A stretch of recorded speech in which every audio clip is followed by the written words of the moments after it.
Alors, quand on parle de chirurgie esthétique, évidemment, on parle d'anesthésie. Donc, l'anesthésie, c'est une partie très importante dans notre travail. Donc, on doit travailler avec un anesthésiste qualifié et qui s'y connaît bien dans le domaine de la chirurgie plastique parce que c'est différent des autres domaines chirurgicaux. L'anesthésie peut être locale, très souvent avec une sédation.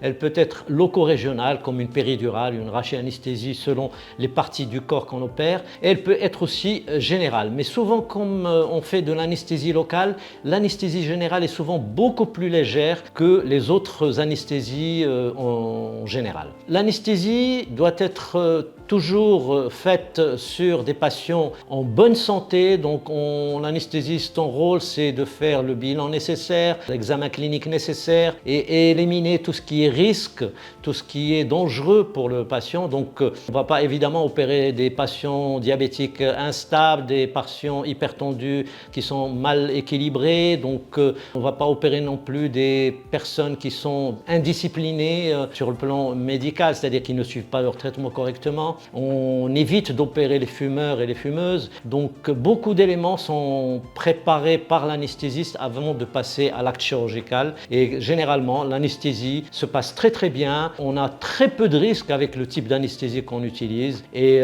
donc c'est la première étape. Et bien sûr, l'anesthésiste est toujours présent en permanence. Il nous accompagne durant toute l'intervention et même après l'intervention.